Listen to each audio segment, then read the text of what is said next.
75 days hot சேலஞ்சில் டே 4 அப்பவே நம்ம எதுக்கு தான் அந்த சேலஞ்ச் ஸ்டார்ட் பண்ணணுன்ற அளவுக்கு நம்மள யோசிக்க வச்சானுங்க. கதையை உங்களுக்கு நைட்லேருந்து சொல்கிறேன். நைட்டு 12 மணி ஆனவுடனே எனக்கு சரியான பசிக்க ஆரம்பிச்சு. கொஞ்சம் வெயிட்டாக சாப்பிட்டா தான் எனக்கு காலில் வரையும் ஃபில்லாக இருக்கும். பட் நான் போகிற எந்த கடையிலுமே நம்ம சாப்பிட்ற மாதிரி எந்த ஃபுட்டுமே இல்லை. ஒன்று பரோட்டா இருக்குன்றான், இல்லைனா பிரியாணி இருக்குன்றான். பட் நான் இது ரெண்டுமே சாப்பிடக்கூடாது. அதனால ஒரே ஒரு பிரெட் ஆம்லெட் தான் சாப்பிட்டேன். அது போதும். அதுன்னு 7 மணிக்கு எனக்கு எப்பயும் ஆஃபீஸ் முடிஞ்சிடும். இவனுங்க என்னன்னா ஒரு எமர்ஜென்சி ஒர்க்குன்னு என்னை வெளியே அமிச்சானுங்க. வெளியே போனவன் சும்மா போனேன்னா மழை வேற ஃபுல்லாக நனைஞ்சிட்டே தான் போனேன். எனக்கு அப்போவே செம டென்ஷன் ஆயிடுச்சு. ஆஃபீஸ் ஒர்க் ஒரு பக்கம், தலைவலி ஒரு பக்கம், பசி ஒரு பக்கம், நைட் ஷிஃப்ட் ஒரு பக்கம்ட்டு செம டென்ஷன் ஆயிட்டேன். ஓகே என்னாலும் பேக் டு ரொட்டீன் வந்து தான் ஆகணும்ட்டு வீட்டுக்கு வந்தோடனே வழக்கம் போல தோசையை சாப்பிட்டுட்டேன். தோசையை சாப்பிட்டு முடிச்சுட்டு புக்கு படிக்க ஆரம்பிச்சேன். இந்த புக் எதை பற்றின்னு பார்த்தீங்கன்னா script writing and story telling பற்றி தான் இந்த ஃபுல் புக்குமே. உங்களுக்கு யாராவது உண்மையாகவே இன்ட்ரெஸ்ட் இருந்துச்சுன்னா சொல்லுங்க, நான் இந்த கதையை சொல்கிறேன். இல்லைனா மிச்சப்படி இதை ஸ்கிப் பண்ணிக்கலாம். அது ஒன்றும் பெருசாக இன்ட்ரெஸ்ட் இருக்காது. அதுக்கப்புறம் நம்மளோட பாய்ஸ் வந்துட்டானுங்க. சண்டேனா என்ன நாள் நம்மளுக்கு மேட்ச் டே. மேட்ச் டேல போயிட்டு என்ன பண்ணான்னு பார்த்தீங்கன்னா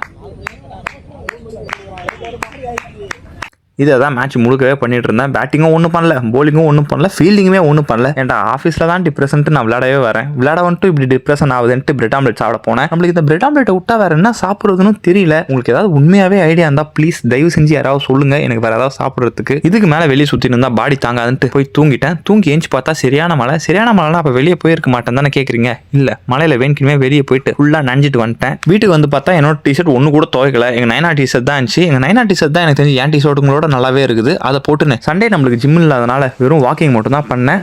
வாக்கிங் முடிச்சுட்டு சாப்பிட்டு தூங்கிட்டேன்னு நினைக்காதீங்க. வேலைக்கு போயிட்டேன் நண்பர்களே. நாளைக்கு பார்க்கலாம். பிடிச்சதை பண்ணுங்க, நிம்மதியாக இருங்க.